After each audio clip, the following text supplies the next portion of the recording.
Hello, welcome back, boys and girls. I'm going to continue today with reading Chapter 12, The Cyclone. Despite their prior experiences of traveling between dimensions, Alex and Connor were absolutely astonished. In a matter of seconds, the past prairies of Kansas had been created around them, and their mouths were as wide open as their awestruck friends. Even Lester's jaw dropped at the sight of it all. "It worked," Alex said. "Not that I wasn't expecting it to, but I still can't believe it actually worked." "It's remarkable," Goldilocks agreed. The only thing that traveled with them from the cave was the wonderful Wizard of Oz book itself. It was lying open on the ground and emitting a bright beam of light exactly as it had done in the cave. Connor stuck his head through the beam and saw Hagata standing in the cave. "Well?" she asked. "It worked," he said, and gave her a thumbs up. "Wish us luck." Connor leaned back into the story and shut the book. The beam disappeared but reappeared as soon as he opened it. He closed it again and tucked it safely into the back of his belt. Fred looked around the fields as if she had never seen anything so bleak. "So this is the other world?" she asked. "It's L. Frank Baum's interpretation of it," Alex said, "but technically, yes." "Well, it's just lovely," Red said, but her face told differently. "It reminds me of my kingdom, if all the happiness and color had been drained from it." The lack of color was quite depressing, and it immediately put the group in a somber mood. In fact, they were the only colorful thing in this world. They heard barking and child's laughter coming from inside the farmhouse. It was nice to know some cheerfulness existed in this place. The door of the house opened and an old man with a white beard stepped out onto the front lawn. He looked up at the sky unsteadily. "The sky is awfully gray today, Em," the man called back to the house. "Grayer than it usually is." A frail farmer's wife walked out of the house and began sweeping the porch. "Oh, Henry, stop it," Em said. "The sky looks no different than it did yesterday or the day before that." A little girl appeared behind the screen door. She was adorable and wore pigtails and a dainty dress.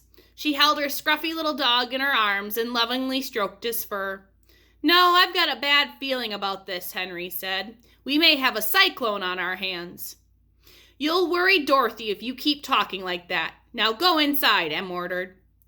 The little girl held her dog a bit tighter and stared up at the sky with the same concern as her uncle. It was too late. "Who are these sad people?" Red asked the twins. "And what's a cyclone? Is he talking about a one-eyed man?" Alex and Connor didn't respond. This wasn't the first time they had seen their favorite childhood storybook characters come to life, but it was an enthralling sight nonetheless. Dorothy spotted them and shrieked with joy. "Auntie Em, Uncle Henry," she said, "look over there. It's other people." It must have been a long time since the girl had seen another soul besides her aunt and uncle. She was more excited to see the twins and their friends than they were to see her. Dorothy ran across the field to greet them. Henry and Em were so surprised by the visitors, they didn't move. "Hello there," Dorothy said. "What brings you to our farm?" "Hi there, Dorothy," Connor said. Dorothy gasped. "How did you know my name?" she said with large eyes. Alex shot Connor a dirty look and he panicked. Because, he struggled. A huge smile grew on Dorothy's face. "I know," she said. "You're a fortune teller, aren't you? I knew it from the moment I saw you. You're a traveling circus." With nothing better to say, everyone just nodded. "Indeed," said Connor, and instantly broke out into an outrageous character. "I am Master Connor Mondew, psychic extraordinaire. The men, women, and bird behind me are part of the world-renowned Bailey Traveling Circus." Dorothy excitedly jumped up and down. Toto barked at them. Even he seemed overdue for some excitement. This was the most exciting thing that had ever happened to them. "Allow me to introduce my friends," Connor said with an overdramatic gesture. "Meet Jack, the circus strongman, Goldie, the sword juggler, Red, the uptight mistress of the tightrope. Straight from the wild Madagascar jungles, meet the Lestrosaurus and his tamer, Madame Goose. And last but not least, my sister, Alexandra, the bearded lady." "What?" Alex said. But she doesn't have a beard, Dorothy pointed out. She shaved this morning, Connor said. Alex rolled her eyes. Nothing was ever easy when she traveled with her brother. We're on our way to Kansas City and stumbled upon your humble abode, Connor said. That's putting it nicely, Red said. I'm so glad you did, Dorothy said. Nothing exciting ever happens around here. It tickled the twins, and they exchanged a smile. They knew more about her than she knew about herself. Won't you please stay for supper, Dorothy asked, and then turned to her aunt and uncle. Can they join us, Auntie Em? Oh, please say yes. Auntie Em and Uncle Henry looked at each other and shrugged. I suppose, Uncle Henry said. Hope you like corn, Auntie Em said. Connor quickly looked back at the others, but none of them objected. Supper sounds like a good idea, Mother Goose said. I'm a little hungry, and if Lester doesn't eat every 4 hours, he gets really crabby. Don't look at me like that, Lester. I wouldn't say it if it weren't true. Dorothy escorted her visitors into the farmhouse. The house was so small it was only one room. It had a stove, a cupboard, 2 beds, a table, and 4 chairs, forcing everyone but Connor to eat on the beds and on the floor. True to her word, Auntie Em served corn, and that was all. Please tell me about all the places you've been to, Dorothy requested at dinner. Well, I've got good memories of Baton Rouge and Jefferson City, Mother Goose said. But if you want to make a few bucks, Texas is where the money is. The others gave her a strange look. How did she know that? What, Mother Goose said, you think this is the first circus I've been in? Uncle Henry and Auntie Em never looked up from their corn, but Dorothy was all eyes and ears. Living on the Kansas farm must have been such a dull life, but the adventures that awaited her would definitely make up for a lifetime of boredom. You folks certainly get around, Uncle Henry said.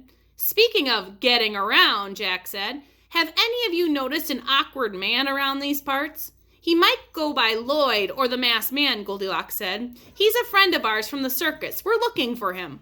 Can't say we have, Auntie Em said. Y'all are the only visitors we've had since as far back as I can remember.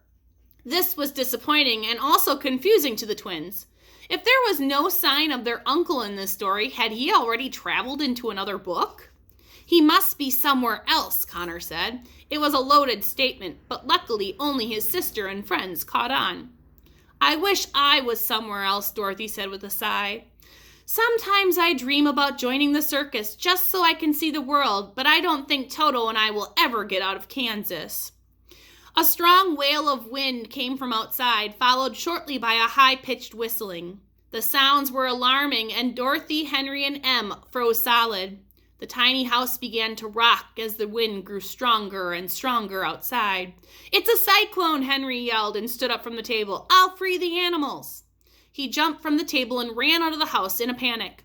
Not knowing any better, Mother Goose, Lester, Red, Goldilocks, and Jack quickly followed them. What are you guys doing? Connor yelled. We need to stay inside the house, Alex called after them. They have a storm cellar. It was too late. Their friends were already outside, and they didn't hear a word Alex and Connor had said over the strong winds.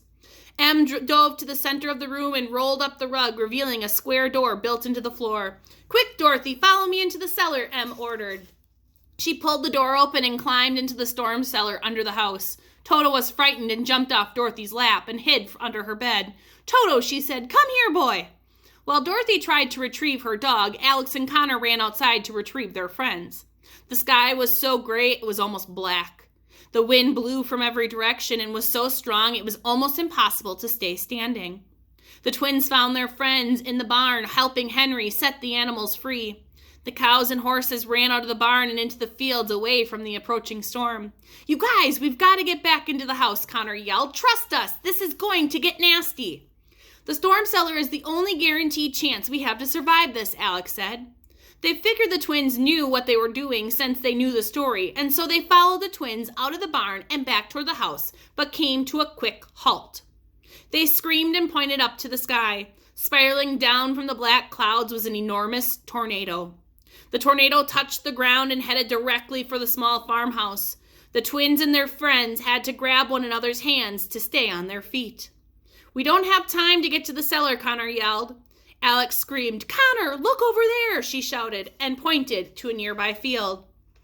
Running as fast as humanly possible against the wind was Connor and Alex's uncle. His stolen bag of books was slung over his shoulder, and he was bolting for the farmhouse. Even more shocking was that he hadn't replaced the mask Connor had ripped off in the library, so for a split second, the twins thought they were seeing their father. Lloyd leaped onto the porch and saluted the twins. He had been in Kansas the entire time, just waiting for the storm to break. The tornado was only a few yards away from the house, and Lloyd ran inside. The farmhouse was ripped off its foundation and flew into the air. Like a gigantic cloud monster, the cyclone swallowed the house, and it disappeared into the vortex. "Dorothy!" Henry shouted and ran toward the twister. "Henry, wait! Stay with us!" Jack yelled after the farmer. "No, Jack," Alex said. "Leave him. He'll be okay." "How do you know?" Jack asked. "Because I've read the book," Alex said. The wind was deafening and only grew louder as the tornado drew closer. At first, Connor thought they should all travel back through the wonderful Wizard of Oz book and into the cave, but he would have lost it in the powerful winds if they had tried. "Everyone, back into the barn," Connor yelled. It was their only option of survival now. The terrified group pulled and pushed one another until they made it back into the barn. Once they were inside, they slammed the doors shut and grabbed hold of anything they could wrap their arms around. Connor clutched a post with one arm and the book with the other. The tornado smashed into the barn and tore the roof off. The barn began to sway and creak. It tilted back and forth, leaning farther each time. "Houston, we have liftoff," Mother Goose shouted. The barn spun into the air, flying higher by the second. Their feet dangled in the air. There was no way of telling which way was up or down. The tornado was so powerful, gravity didn't apply. The barn doors were sucked off their hinges. Red lost her grip and was pulled out of the barn. "Red!" the twins screamed in unison. "Lester, go get her," Mother Goose ordered. The goose let go of the stable door he had been clutching with his beak and flew into the storm. The wind blew him in circles around the tornado. Every so often he would see a big ball of red fabric pass him. It was red. Lester spread his wings so the wind blew him faster, and he managed to catch a piece of Red's dress in his mouth. "Lester, help me!" Red screamed. "Don't let me die in such an ugly place." The barn was flying directly at them. Lester pulled Red close to his body and wrapped his wings around her, turning himself into a big feathery ball. He smashed straight through the barn wall, returning to the others. "Great work, Lester," Mother Goose shouted. "I thought being left at the altar would be the worst part of my week," Red yelled. The barn flew uncontrollably around in the air as the storm continued. Occasionally the twins could spot the farmhouse bobbing up and down in the center of the tornado, but there was no way they could reach it. The cyclone sped even faster, flinging the barn in one direction and the farmhouse into another. The world spun so fast outside the barn no one could make out where they were headed. For the first time, bright colors could be seen somewhere in the distance, but they couldn't tell if it was the ground or the sky. The barn kept spinning and spinning, falling faster and faster, but they had no idea what they were falling into.